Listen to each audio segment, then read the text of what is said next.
You've seen the polls and you might be concerned that Florida voters seem ready to legalize medical marijuana. So will people scam the system to get high? Can you keep it out of your neighborhood? And will your children be more likely to experiment with pot? Our Brendan McLaughlin traveled to California to explore those questions since medical marijuana has been legal there for 18 years. In a haze of barbecue smoke, San Francisco's Relief Marijuana Co-op is busy.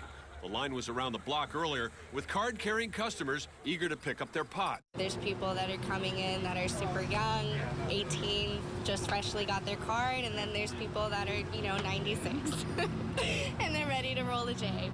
The list of medical ailments supposedly helped by marijuana is long, but even the manager admitted many are here simply to get high. I would say it's literally a 50-50. 50 medical, 50% recreational. That admission is not news to most Californians, but it irks some who may have even supported the idea of medical marijuana when it was approved in 1996. But I have real problems with essentially legalizing marijuana, which is what it becomes. Attorney John Morgan and other supporters of medical marijuana in Florida promise that won't happen here. You can't walk into a doctor's office and walk out into a place where you can buy medical marijuana. You have to go through this whole process of sending your certification to the state, waiting for an ID card before you can actually purchase marijuana. But if you need the permission of a doctor and the government, who decides? The doctor's judgment has to be primary and superior. Dr. Jay Wolfson of the USF College of Health believes doctors need to be held accountable for their decisions, but should have the last word on whether to recommend marijuana for a patient. I don't think any of us want people in Tallahassee or Washington or in the city council or the county commission making decisions about our health care. Opponents of medical marijuana in Florida also warn of a dispensary on every corner. It never quite came to that in California, but at one point, L.A. County had nearly 1,000. When some cities and counties in California tried to ban medical marijuana dispensaries, they were sued.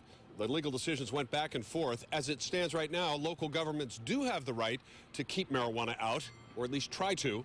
Marin County marijuana lawyer Scott Candell thinks communities that ban dispensaries make a mistake, giving up control and tax revenue. Because there's someone to locate in a town next door, pay their taxes to a town next door, and deliver it to a town where it's banned, and all the benefit goes to the town where they're set up. Florida voters may also wonder if these laws increase recreational use. The Journal of Adolescent Health followed 11 million students over 20 years and found no increased pot experimentation in states that legalized it for medical use. I put the question to a San Francisco Bay Area police chief. Are you seeing more use of marijuana? It's hard to quantify. If you'd like to see the latest research studies on these very questions and more of our coverage on medical marijuana, go to abcactionnews.com/weedwar. I'm Brendan McLaughlin, ABC Action News.